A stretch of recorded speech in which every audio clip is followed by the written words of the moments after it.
Mark Cuban just told The Athletic, we need a second scorer. How is Kristaps Porzingis going to respond to that? So another interview with The Athletic. Here are the quotes. Cuban on how to surround Luka and what to add to this team. Quote, trust me, nobody wants to get Luka more help than I do. What do we need is really the question, and we need a second scorer. There's no question about it. I think people were unfairly giving KP a hard time. KP is who he is. What does that mean? We didn't think our need for a secondary scorer would be as great as it was, honestly. We thought we needed more defense, and that would balance things out. Now, Timmy Hardaway did a great job emerging as a catch-and-shoot guy and even improved his off-the-dribble game, but we do have to improve there, and that's what we're looking to do this summer. How do you get a star who can create his own shot so the responsibility is not completely on Luka? What do you think of that? By the way, I agree with everything that Cuban just said there. They do need a second scorer they can rely on more, and I didn't think we'd be having this need after they traded for Porzingis. I thought he would solve it. They thought he would solve it. It hasn't been a solution. So I agree with everything that Porzingis is saying, but that's going to be the headline, RJ. We need a second scorer because that scorer is supposed to be KP, and we hear that he's a little bit sensitive. He's definitely sensitive. And they do need a second scorer. Now, it could be him, but not the way they're trying to run him out there now. Now look, he scored 34 points in his last playoff game last year before the injury. 34. It's a hell of a game. So he could do it. He's got it. He's got 34 in him. Like Tim Hardaway doesn't really have 34 in him that often. Not in a playoff game. You know, none of the other guys. He's the only one besides Luka that you could see if he's on, yeah, he's got it in him. But the problem is that Porzingis is like, to me, one of these guys where everything has to fall perfectly for him to succeed.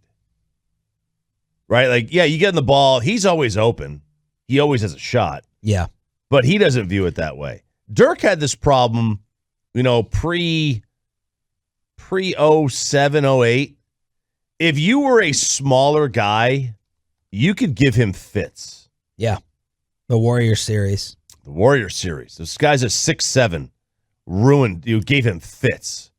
And he wasn't comfortable. Porzingis out there at 7'3". Like, nobody guarding him on the wing can come close to blocking a shot. But it's like he doesn't like somebody underneath him. It's really, really weird. I wonder if Rick Carlisle hurt Porzingis by trying to help him. Tim Cato did a follow-up piece on Carlisle in The Athletic. And do you remember Carlisle taking up for Porzingis when Shaq and Barkley kept criticizing him for not going inside? And Rick sat at that presser and said basically this: get it through your heads. The post-up play is a waste of time. The post-up is irrelevant. It's a low-value play. So Carlisle took the post-up out of Porzingis' game. And he was trying to defend him. Yeah. He was trying to help him. He was trying to go along with analytics. But I think that hurt Kristaps because now you're just standing out there doing nothing. Right. Now you're just standing out there and waiting for a kick-out pass. And then we call you soft because you don't want to be in the paint. And then we say that, you're a typical Euro because you don't want to have your back to the basket. Yeah. And you don't want to bang. So my theory is that Carlisle unintentionally harmed Porzingis' game because I do want to see Kristaps in the post. I do at times. Because I don't. It drives me crazy to see him just sitting out there. I don't want to see him as just a flat-out three-point shooter. He's 7 foot freaking 3. Sorry. Yeah, he stands there like, my dad used to say he just stands like a Bubba Luke, which is the opposite of a Mama Luke. It's just a guy just looks like he's got no idea what's going on, just standing there, and it's terrible basketball for one, and it makes him look like he doesn't care. Yeah, like if I'm Kristaps Porzingis, I'm upset that this is what my career has come to after the injury because I can't do it. So I'm upset. I'm bitter about that. I'm bitter about what my career could have been if I didn't get hurt. But I'm also upset that, the way they've been running me out here is basically just put me out of the wing. And I'm disenchanted. Is it disenchanted? Yeah, sure. I'm just upset. we got to figure out a way to make this guy want to play and want the basketball, because it doesn't appear like he does.